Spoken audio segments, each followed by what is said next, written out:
Differently is a project that kind of grew between myself and Megan Wilson and has expanded to include a number of exceptional human beings as advisors and co-curators, and involves 38 poets and visual artists, and it's really exciting. And my whole idea, the idea in my head behind it was that there came a moment when I had thought that everybody knew that Native women were subject to the kind of violence that we're subject to, and then I found out that they didn't. And I thought, well, if people don't know that about us, what do I not know about what's going on in their communities? And we need to talk to each other better.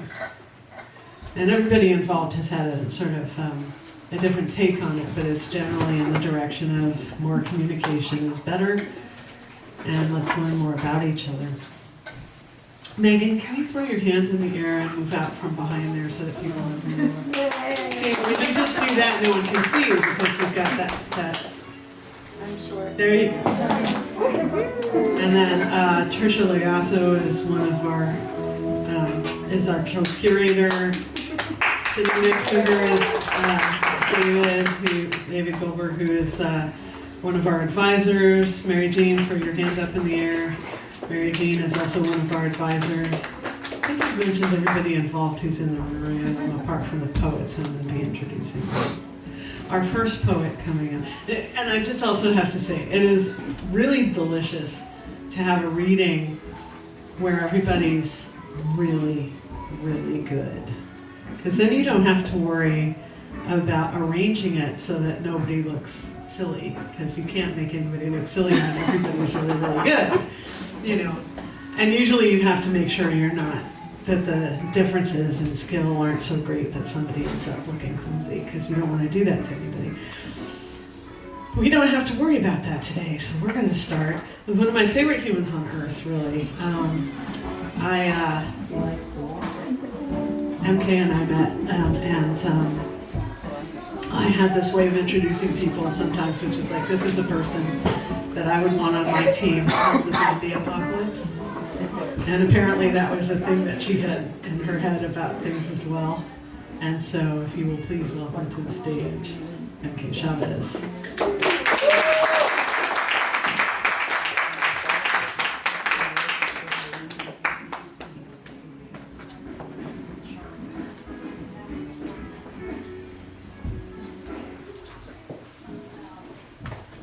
Hi everyone, this is the most adorable bookstore ever. I love discovering new bookstores. It's just such a joy. I love working with these two people, Shuck and Megan Wilson. I was just with you last weekend, and it's an amazing thing to witness what you've created. And I sent you an email after the day and just said, there's all these things that happen behind the scenes, and you could look at Megan and Kim at any point during the day, and you wouldn't be able to know by looking at their faces all of the different things that that happen, like people showing up late and a half an hour, and then you have to reorganize the whole schedule, and people show up and they don't have their equipment, or just things like that. And I think that one of the beautiful things about organizing events, the real magic, is in being able to hold that precise thing and love your community and make it possible for them to perform and to stay and to be part of it and really meaningful. And I see you both doing that, so I just wanted to say thank you. I should talk more louder. I eat the mic. Okay, all right. How's that? Should I keep it at that? Okay.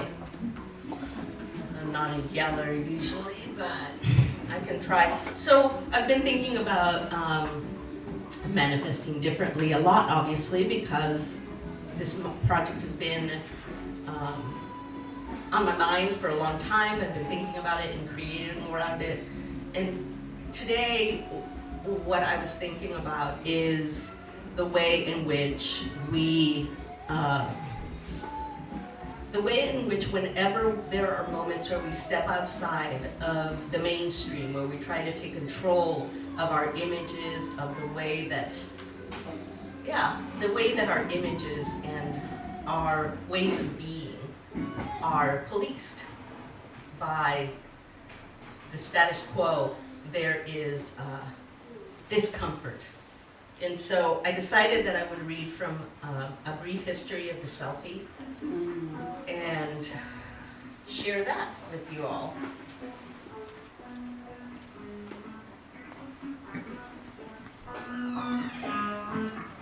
The first selfie may have been a daguerreotype. The process was slow, as it is with most things that capture the soul. It was 1839, and Robert Cornelius was looking at himself. Once the image was printed, he wrote on the back, "The first light picture ever taken." The selfie has been criticized with the same fervor with which society criticizes young women. I love a selfie that speaks in tongues. It seems right that we should be our biggest fan in our own paparazzi.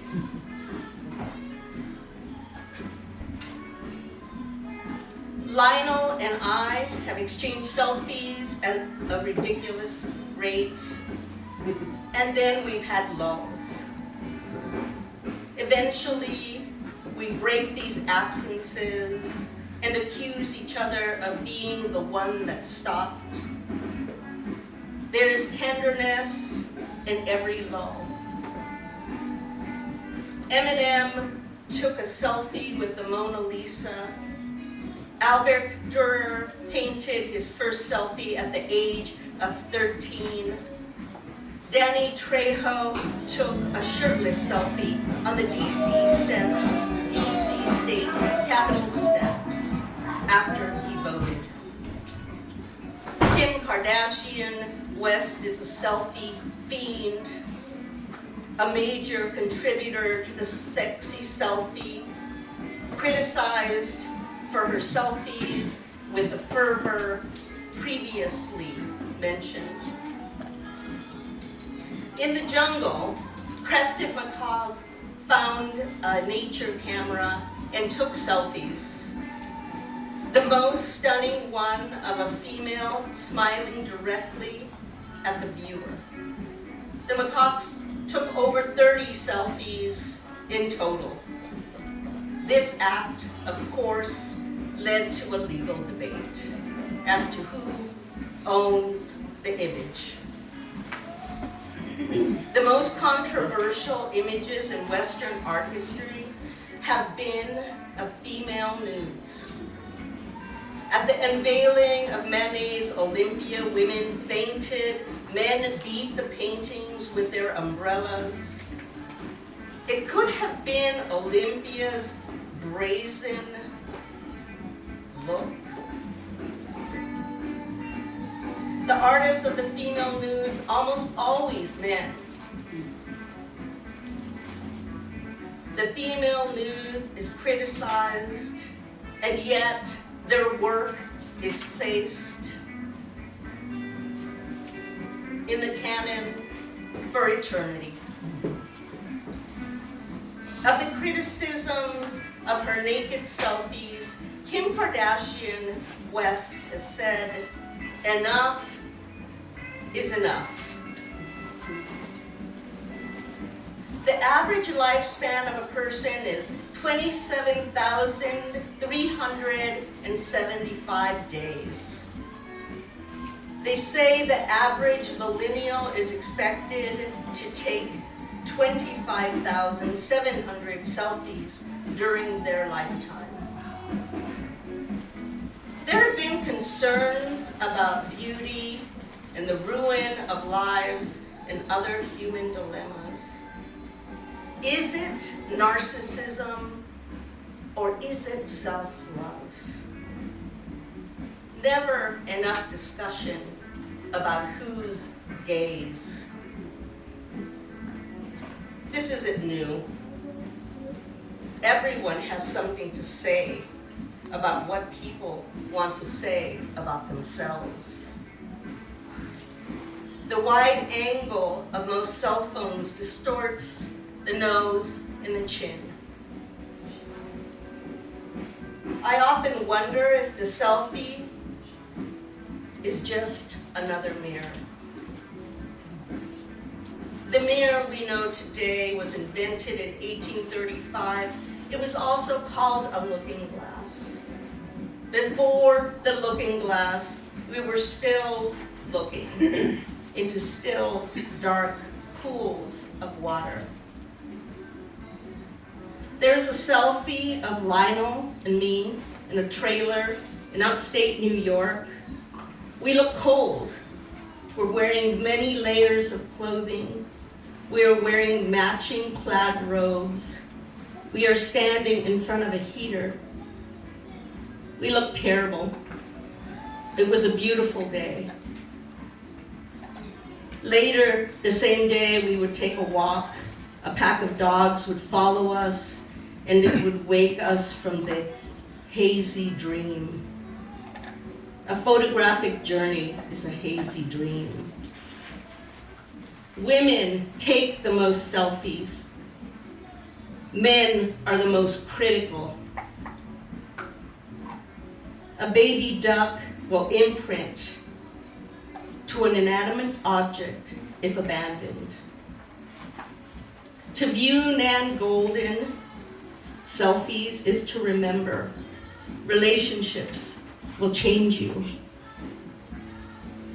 A cosmopolitan study warns that if you are a couple who takes too many selfies, it's a warning sign. There are no studies on couples who send selfies to each other. As we exchange selfies, Lionel and I discuss aging, the parts of our bodies that we love and the parts that we hate. Sometimes he is in New York and sometimes Vienna. I like him better when he's in Vienna. In selfies, non-professional photographers show a bias for the left cheek. Selfie is an acceptable word in Scrabble.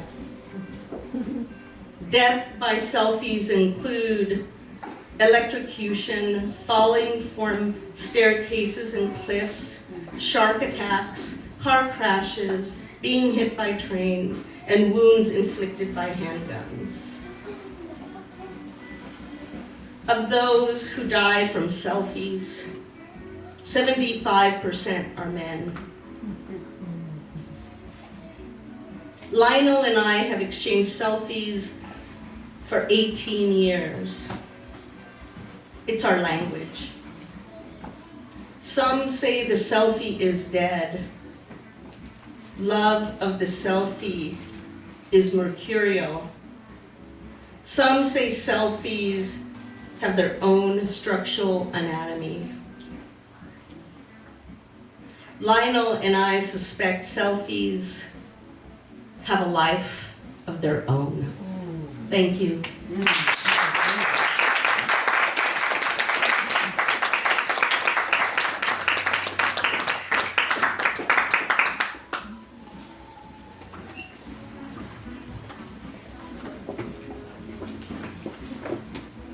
Like that? Yeah. Okay. I know, the music outside is glorious. It's also sort of... But fortunately, our next poet is someone who has been the jazz poet laureate of San Francisco. Genny Lim.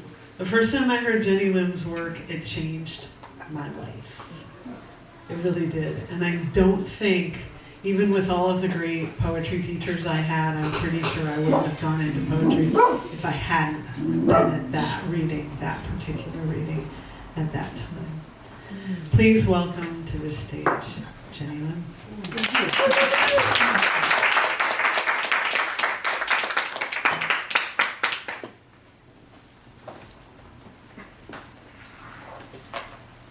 It's great to be here. There's such a cozy, intimate, friendly neighborhood. It's so different from where I am in Soma. Anyhow, I mean, it has its own cachet and friendliness, but it's kind of more plastic. This is like real homey, neighborly, friendly. You know, people stop and really interested in you and your dog. And I love it here. It's a wonderful. You have a little gem here. And I want to really thank Kim and Megan for doing this project, because I've been thinking a lot about manifest destiny. I mean, that was the whole idea of white superiority and the domination. And oh, come on, that's a friendly person. Come in, be quiet. Yeah, that the assumption that you have a divine right to rule the world and to have dominion. And that's how this country was created, based on that assumption of superiority, and which continues today in global dominion and imperialism. And it's time to end the wars. And it's time to, I don't know what's ever happened to the anti-war movement, but the progressives and radicals and all the hippies that we were all a part of. It's time to ignite that fire again. It's time to ignite the movement once again. And I know poetry, you know, I've always looked at poetry as song. You know, that's why I like jazz so much, because that's the origin of the word, is sound and song. And songs were sung in every indigenous culture as spells, as a way to exorcise negative energies and evil, and a mnemonic system to pass on, transmit to the young all the cycles of rituals and ceremonies. And Kim knows all about that. And you know, we have a lot of superficial understanding of what that all means, especially with all the, you know, constant New Age books about ritual and ceremony. But most of that stuff is so profound that it's never uttered. When you go into a sweat lodge, you're never supposed to talk about what happens, what transpires within that sweat lodge. So a lot of that information is held in the elders, and the elders have been so long ignored and are passing on, so it's time to get that knowledge again. This is called the Old World. I fell the other day. Talk about the old world, the old bones. Okay, I just don't know if I can see this. I have to move over. Okay, in the garden I will die. In the rose bush they will kill me. Federico Garcia Lorca. Before the ships came with the gunners, the muskets, the cannons, with the powder, the shots and the shells acquired with paper money and credit in a foreign land called Old World, the foliage was thick with toucans, cockatoos and parrots, dolphins and turtles, unafraid of humans. They swam and cavorted in the waves. The trees swelled with ripe jackfruit, papayas, and mangoes in the jungle of quiet content. There was a century of art and magic, gold-leafed codices and sacred glyphs waiting to be learned, burned, musicians, shamans, painters, poets, and prophets whose lives flashed with the morning glory's brief bloom, slaughtered. Their brown gods mutilated. We were waiting to be born in the dawn of extinction. In the moonless night of iron bullets, horses' hooves, and shackles, they say crying originated in loneliness, and from crying came song. the hair of warriors who shot their arrows and sang songs to the Creator as they stared into the cannon fire, unflinching, were scalped with their skulls hung on poles. They would follow the Lord of Dawn in their perilous journey to hell. They said you could hear their crying songs echoing in the night. The chief had given the order to kill themselves before capture. They thought of home, recalling the days of their youth when desperate in love and passion that ignited them with the flames of 1,000 ignited lightning bolts. They had the power to seize thunder. Now they were lovers trapped in the ill winds of time, singing their last songs, the end drawing near with the rope tightened, dangling from the noose of an enemy whose rapacious hunger never seemed to cease. The map of the world was drawn in a heartbeat with the blood of the ancient world, now named the New World. A world of black thunder, a world inherently white. Tears would end the world. To be unhappy in love is what it is to be an exile, a refugee. The only death that kills is exile. They would not surrender. They would not stop being born from the roots of the Saba, from the 13 roofs of heaven, from the mountain to the sea, from the pyramid of memories, beating in the bleeding heart of the jungle.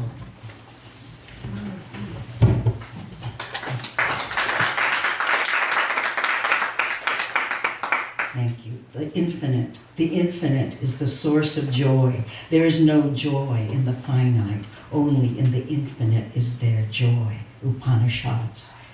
The explosion of a bomb silences everything else. The voice of a little child crouched in a stairwell with a stuffed teddy bear, the drop of a coin at the crossroads of mortality, the Saturday night special in a thundering train, a giant sprung from the catacombs of death. We are what we think and do.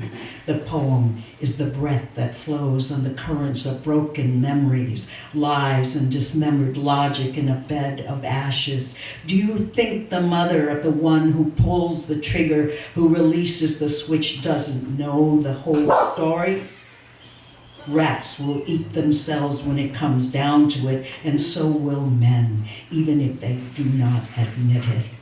All our lives we find ourselves at odds with our fate. We ask ourselves, what is the meaning of life? Yet we never ask, what is the meaning of death? Is the martyr's self-sacrifice our redemption? The hand that pulls our hand from the grave? Men in the sun are heroes. We love what we cannot be. Does the river ever run uphill? What is life? How can we fill it when we kill it? How can we conquer the land if we cannot seize the sky? Who does Ukraine belong to? To the little girl crouched underneath the footprint of a bomb? To the tomb of the unknown soldier? To the empire of hungry ghosts? Never again. The children who are spared are left to weep in the empty night of sorrows, left to scatter and run like rabbit and deer. The hunter draws near. He is an ex-soldier, a racist, a white supremacist, an ex-con, a jealous lover, a fired worker, a misfit, a patient, a classmate, an 18-year-old man carrying an AR-15 with 5 rounds to annihilate despair. Never again, cry the people, as the hands that pulled the triggers tighten their grips on their power over life and death. Never again, again and again. Echo the mantra of the living, sickened by the blood on t-shirts, jeans, backpacks, and books of their children suffering on the mounting altar of names, and weary of the grim reaper who claims that death is the right of the people and the right, R-I-T-E, of existence.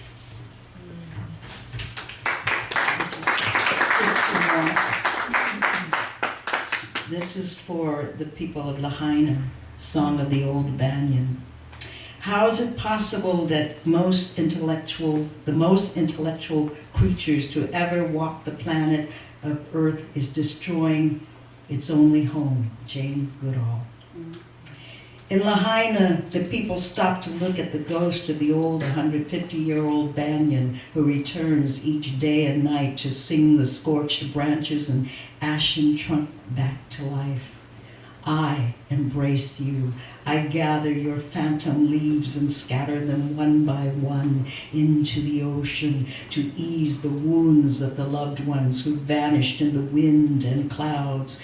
What will we do with the ruins of yesterday without the comforting shade of the old banyan, when the winds rage and howl, stricken with grief like the barefoot armies of Kamehameha descending to reclaim this land?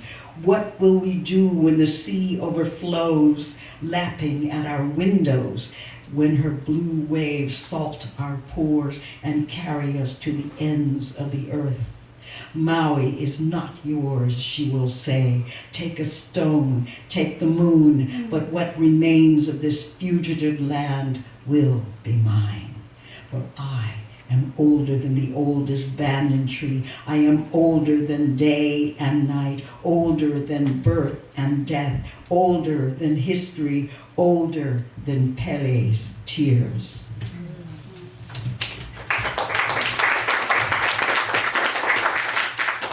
Last one, thank you very much. Myths. Sweet river of night, spill over the bay with your bright red-orange flames. Let the blood of paradise scorch the roofs, treetops, and our desperate hearts. It's no illusion the city's on fire from within. Wankum, god of war and poets, after your star-hopping binge with the cowherd's daughter, please beg King Yang, the god of death, to postpone our destruction. Put on trial mankind's failure to end war, and disaster should result in a murder conviction. If the snake and the peacock can bury the hatchet, one crawling on his belly, unable to see the light, and the other rising to the heights without self-reflection, buried in bitcoins and profit margins with their heads in the sand, there might be some accountability in the story of two worlds, history and allegory. But poetry isn't poetry, and words aren't just words. A pigeon pecks at the crumbs of meaning in a homeless camp where a dog sleeps by a woman in a bed of cardboard and dew. A block away, Chinatown takes off her dress of corrugated metal and plastic like a rejected bride, ashamed of her body. There must be a truce in the city. The sounds unleashed in the throats of children about to be butchered, and children masked and shuttered behind sobbing walls should break the heart of any soldier. Lights from the empty offices of skyscrapers flicker like stars through the fortress of illusion. I hear a mother's heart beating in me. There must be dreams for the sky to become real. There must be a boat for the wind to carry memory, and a God to whisper the names of our dead, to whom death means nothing. Sweet river of night, still over the bay with your bright red orange moon. I am still here. We are still here. And it's another year. It's no illusion. We're still here.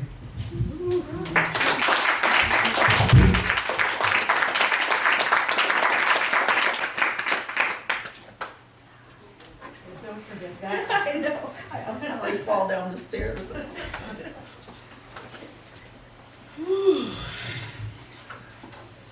So that happened. It's pretty amazing. I'm going to pester Tongo to be the next reader, which wasn't my initial plan, but we're going next. But Tongo Eisen-Martin is a great compatriot for good trouble. We've had some fun, and I just Tongo's my friend. Come on up and read him.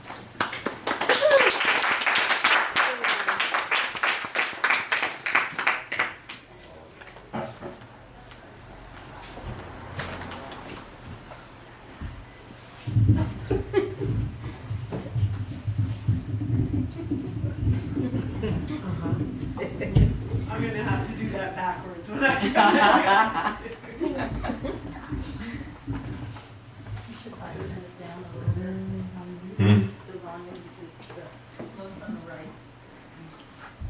Blah, blah, blah, blah, blah, blah, blah, blah. You just learned something you didn't know about Tongo.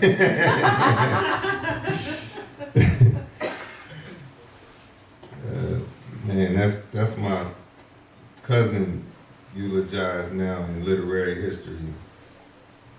Wasn't pretty, this effect on my eternal soul.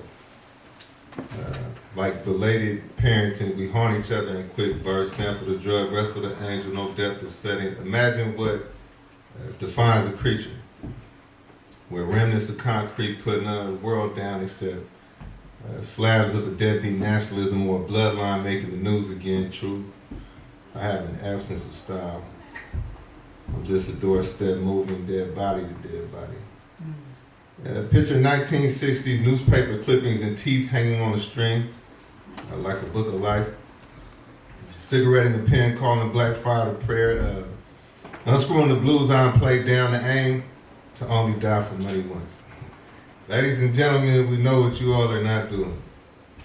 Mainly, you all are not leaving the universe to its childhood. The spirit world up and starts murdering city trees, our psychic re-break. Sleeping in my car, Sunday chores, an allegory of new hard R's, no going to regular people jail, no being hunted by regular people cops. All I dream is physical death. Thinking about God and God empty in clumps of prison. My poem, my cubist remade scar, my Saturn for adults, my junkie industrialism. I knew my father as much as I want to be known.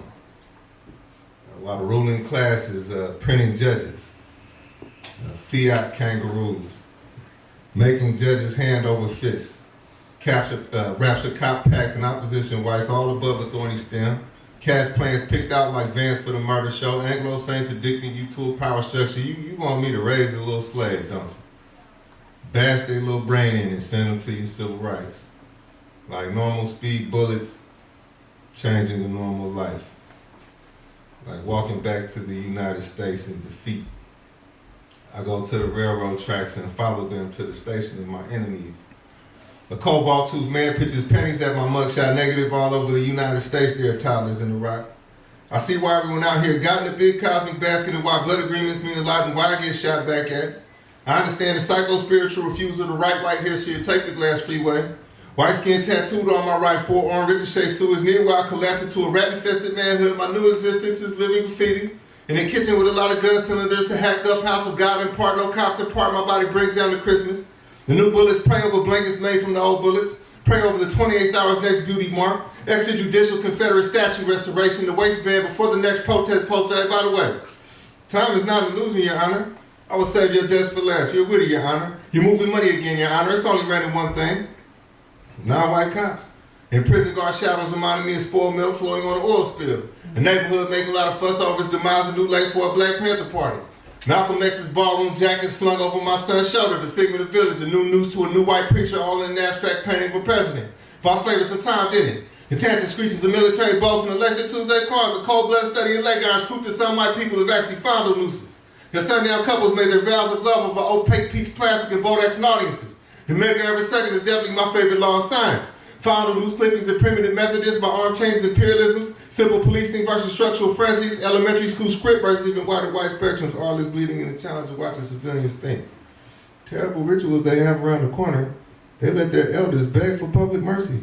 I'm gonna go ahead and sharpen these kids' heads in the areas myself and see how much gravity spills out of family crest, modern fans of war with their t-shirt poems and t-shirt gift. And me having on the cheapest pair of shoes on the bus, I have no choice but to read the city walls for signs of my life. You know, these little societies wander together like hopeful drops of a virus. Citizen testaments bent on offering me. National breadwinners to hold me back. Like it's a Brinks. I wrinkle the concrete sometimes like flesh. My Martin Luther King permanence turned away from a podium into the reeds like God is a dangerous twin. Black August to the mountaintop balcony on my bedroom floor. You know, they steal you from the earth itself and suspend you in your broken neck from their foolish euphoria. From the loyalty to their great superstition, loyalty to their agrarian reform, I returned to my mother completely disrespected. For peeling the heat off of purgatory, they kill poets like me. Walked me away from my poems, never to be heard from again. In this foul industrial complex of bloodlines picked over, picked through, a sport and spiritual death that you definitely at least have made. Police become a pretty word. I'm reading a lynch mob shoestrings like they were tea leaves, teaching you how to write about cities. It's the 25th century in the mirror, people. Tyranny against your chump change. You're a chump to be mocked even with a gun in your car. A Cuban of neither work, spell tune for the poetry at the relapse ministry. Talented people curled up in a fetal position next to a diamond, dying just another service day in the theatrics of tea house fascism, in a bouquet of surveillance cameras, in the poverty of God. New blue eyes, corpses of water, a newly potted presidency, a one big shiny coin if you ask an animated capitalism, another non-literal voice killing his white freedom, the deification of hyphens, medicine bread and picture shows, great protesters in LA, guests of our ink, job kicking roses in the graveyard, DC Mick like a stone torn in half, the pen advances, despite CIA guideposts, despite non-African passing futures, a metaphorical but not surreal day in the horn-ridden life horn player, improvising king like a radio prize fight featuring Shango himself, a real hand sweeps the land of racism. May I return to the ground? May I make progress with the gun?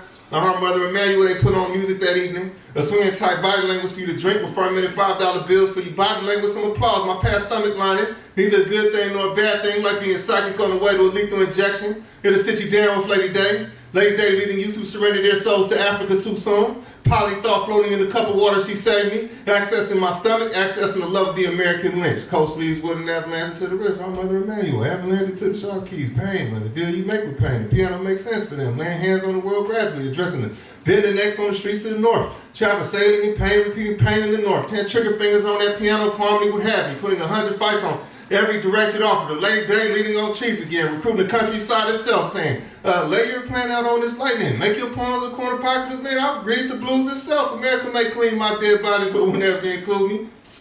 Here goes the poet. Killing without killing. Never mind this little painting of your language. May I be meaningful mention. A crow's passing. Good and dead by the afternoon. A lot of God can happen in 3 seconds. Not much heaven though. Hey, here's a man before a fight, a leave me alone type character, emerging from the penniless death of a one-way street fiction. A fancy way of saying I'm gonna make it even if I have to drive backwards. All I have is chord changes and 1,000 backhands. Driving the street like I'm choking in a car full of nephews. Hasn't been a sun since November and there hasn't been a street I can't choke to death. This city better back down. Hey, you see this gun on the table? And something about staying until it off your stable. Why wouldn't I protect everyone? On my death sleep late, my son better be quick. My daughter better shoot first because we fall for no one, we fall for nothing. Okay, the first thing you'll feel is the heat. It's like you were trying to tell me about possession. Drink like niggas, what I'm mostly hearing. Most of the world leaves me alone to breathe small like a giant, to go to jail every once in a while when the genocide kicks up in late May. When politicians have too easy a time, I'm gassing backwards out of one-way street in honor of myself and in honor of you, if you understand the nature of the world. And how long I've been just like my father, when hell of a resemblance says the anxiety of the neighborhood, this is a crossroads or a crossroads narrative or someone's crossroads, people get in the habit of turn back, only find themselves remembering me, but not my last words. A man before a fight should feel the heat, but there's nothing to keep in mind.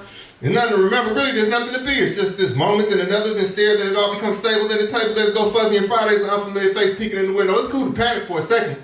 Composers wasted on your worst enemies. People are marked on that sidewalk. You the only thing life size. Everybody knows it's in the wire hanger empire when the blood stops walking. That feeling isn't father enough to be permission to fold.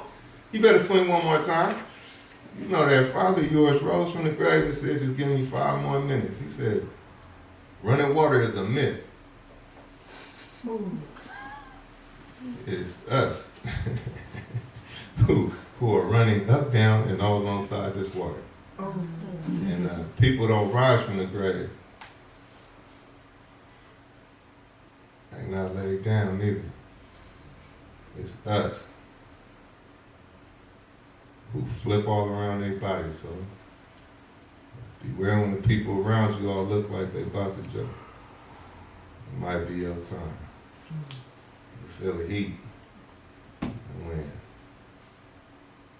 4 walls demand to be 4 walls, and the earth outside mutes, don't panic. Don't try to recreate the earth outside. Don't tell jokes to yourself. Don't even talk disrespectfully to the 4 walls. Instead, unclench your fist and walk away, then it might be heaven. If you understand the nature of the world.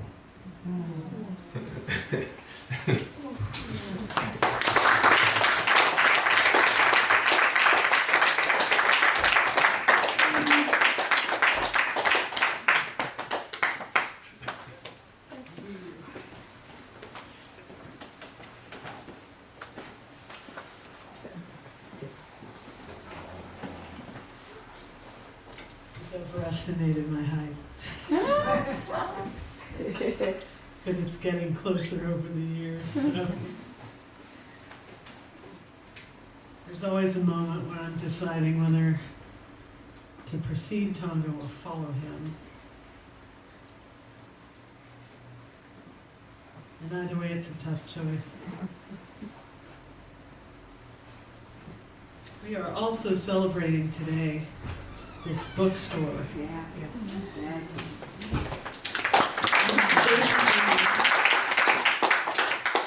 Is also my friend. And I'm delighted at this bookstore. And if you are not delighted, you are not paying attention. This is delightful.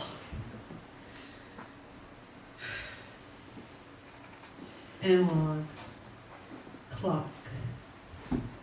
Where's the key? The key to this approach, an antidote to distance, it always comes back to healing. A thing of one at a time. A thing of specificity, a hand, another hand, ideas in small numbers, kissing, catalyzing, retreating. Squirrel chase in the oaks between the wind and mammals were pelted with small acorns of this watershed, live oaks, potential trees, food, rot, heaven, earth, abyss, and the squirrel presents me with 3 acorns connected. What number can symbolize human life? What does the body count? Events. Policies happen on a large scale, but suffering happens in the nerves of each. A spasm, a loss, the relentless news of searching for a cousin, then a body, then a fact. First principles, construction as unlikely as Burgess Shale or shattered ice dams that changed the landscape forever. These daily sums are baffling. This measure of malice will buy some amount of attention. Equals existing, that this weight of poison means power. I know I'm naive, but what does that do to your dreams? Leonora sang songs of markets and doors. We remake the things around us, spectacular, flecked with daily miracles. The hawk, the crows, beings who create the day from dark to dark, the deep swallow in transition times. House, mind space, the intangible that clings to walls, to framing fingers through Janice's beads, a transmitted memory of boots, a luxury. We face the eucalyptus, imagine the stairs, we understand the synthesis. Wandered off in a frog made of mischief and words, swallowing one after one. Can you hear the river under the ground? Hear the river, changing, red legs and salmon, a sound that paints down to the bone in local lessons and the sacred responsibilities, a place where authority is translated as care, not honors or bruises. Gardens, set aside this public space unusable by the public, canvas chatter and repeated, the displaced dancers. Mourners wander, scatter to find new perches. We are the new corvids of the bay, the excluded hearts, thumb-polished, youth-worn, cradled in stuttering poem in ink and cotton. Pray here in the windy afternoon in the sanctuary of one another.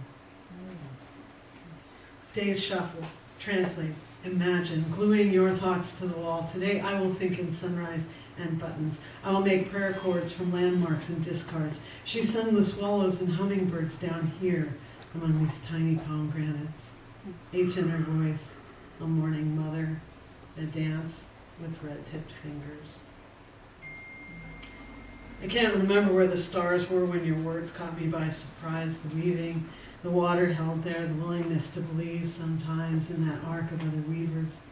Something glimmers, just like that. reflection on polished volcanic glass, the edges left thick, less threat than musing, the way we look in someone's memory, the way we look when there's no threat, the way we can be treasured, released, rearticulated, a thing of hands and pride.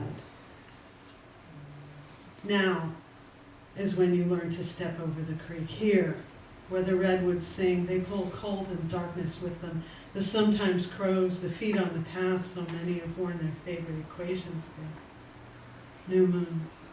New moon in September, a serpent, a couple of ghost frogs on the lip of a pond that plays hide and seek. We rock against the shore by song, by imagination, knowing she's there, knowing like a child that the water is there before trust is built. Thank you.